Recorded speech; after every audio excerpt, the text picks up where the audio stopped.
Gallery ফাঁকা, কিন্তু মোরলদের আত্মবিশ্বাস ফুল হাউস।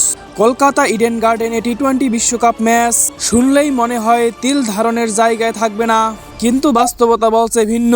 ওয়েস্ট ইন্ডিজ বনাম স্কটল্যান্ড ম্যাচ যেন ক্রিকেট নয়, চলছে নীরবতার কাপ।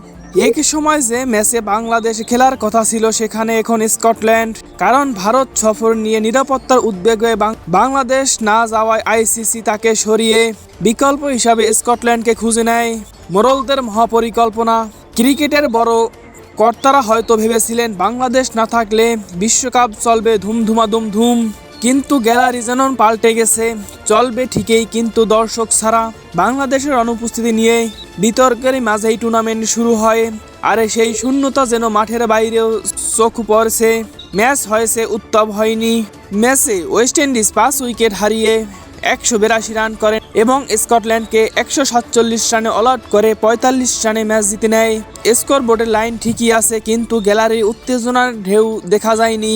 এখন প্রশ্ন উঠতেই পারে, ক্রিকেট কি শুধু সূচি আর নিয়ম দিয়েই চলে, নাকি আবেগ আর দর্শক দিয়েও চলে?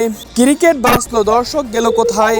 আইসিসি বলেছিল নিরাপত্তার হুমকি, বিশ্বাসযোগ্যতার প্রমাণ নেই, তাই সূচি বদলানো হয়নি। অর্থাৎ সিদ্ধান্ত স্পষ্ট, সূচি আগে, দল পরে।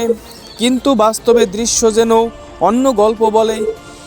স্টেডিয়াম আছে, আলো আছে, সম্প্রচার আছে, শুধু সেই গর্জনটা নেই। ক্রিকেটের মোরলদের জন্য ছোট্ট একটি চেকলিস্ট। বাংলাদেশ নেই, বিতর্ক আছে, ম্যাচ হচ্ছে, কিন্তু গ্যালারি ভরছে এরর 404।